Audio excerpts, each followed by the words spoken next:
and Bengal governor was made as Governor General of India. Governor General of rest all two presidencies. So to help the Governor General of Bengal, there was four executive council appointed.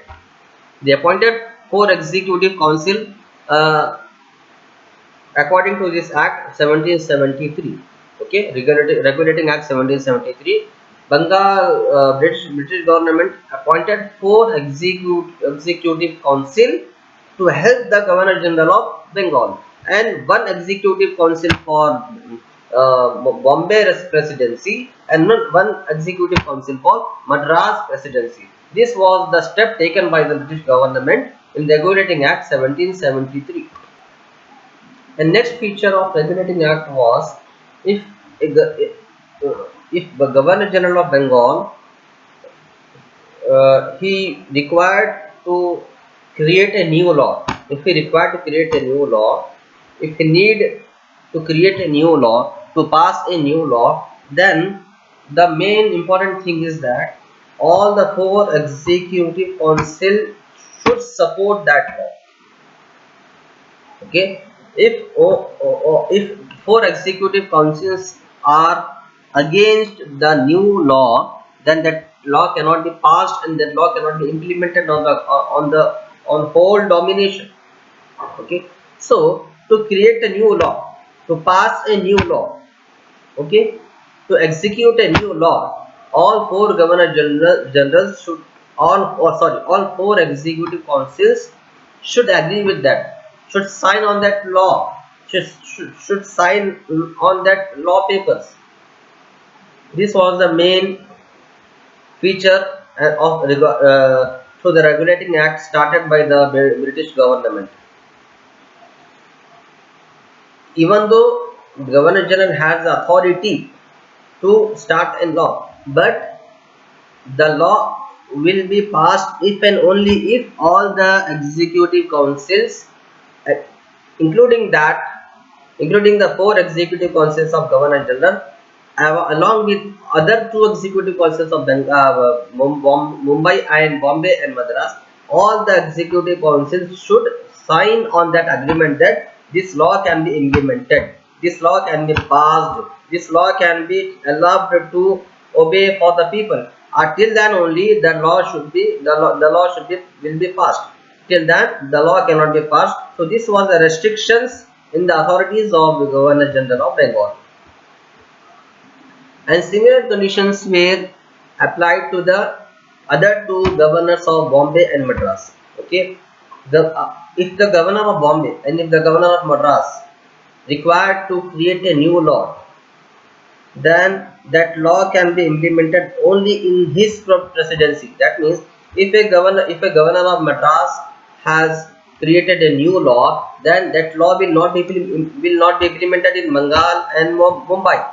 That law should be implemented only in Madras. Same way, if the Bombay governor started a new law, passed a new law, regulated a new law, then that law will be practiced only in Bombay presidency, not in Madras and not in Bengal. But Bengal Governor General, if he passed a law, he was central Governor General on all the presidencies. So the law created by him will be central. The law created by him will be practiced in all presidencies. And this was not the point in other presidencies. If other presidencies created a law, that law will be practiced in that respect, in their respective presidencies only, not centralized way. So as the Governor General has authority to create a law centrally, same way other governors will have the authority to create and at their local presidencies only. And in same way, if other governors used to regulate any law, so their executive councils should be in favor of their law, should be in should pass their law, should support that law. Okay, if and only if that law can be implemented on the local presidencies.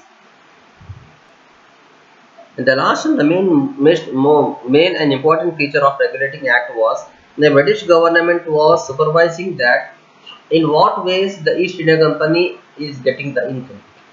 Okay, in what ways the East India Company is getting the tax, in what ways the East India Company is earning and getting economically, economically, getting economically, sorry, in what ways the East India Company is earning the amount.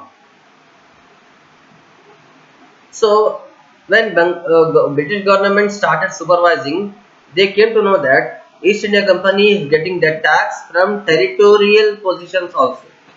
Okay, okay. From territorial positions. Territorial possessions means the all the territories which were included in East India Company. From all the territories, East India Company was accepting the tax, collecting the tax. Okay. Apart from that,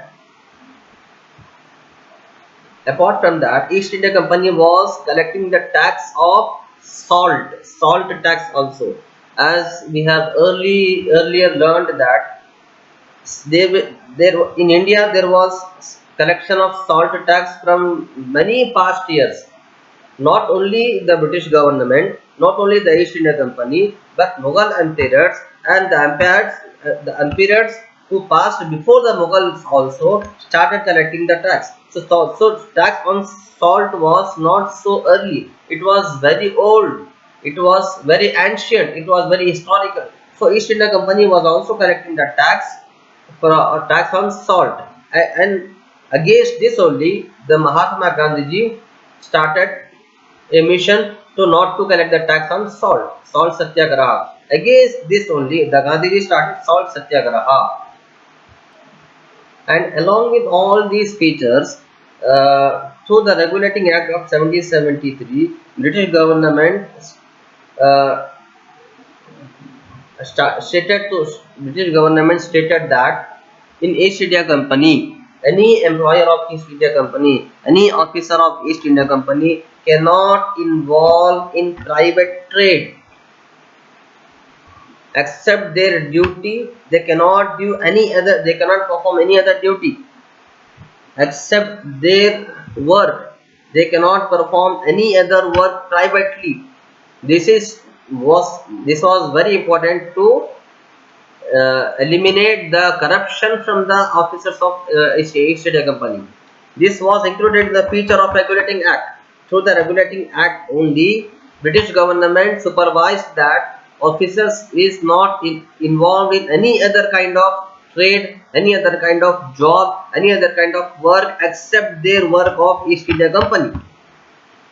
If someone is officer is in East India Company, then that people should work only and only in East India Company. He or she should not involve in any other company. And along with this, British government started the court in Bengal. And along with this, British government started a very big high court in Bengal, and this court was only and only for East India Company and the British government officials. This court was not for Indians. This court was not for Indian peoples, not for Indians, not for India. This was exclusively for British government and East India Company officials. And the very first Chief Justice of this court was Elijah Ampere. Elijah Ampere, this was the lady, and she was the very first Chief Justice of the Court of Bengal. So this was all about the Regulating Act. As I said, in Calcutta there was a court built, Supreme Court of Judiciary, and in this Supreme Court there was one Chief Justice by name Elijah, and there were three ordinary judges appointed for that.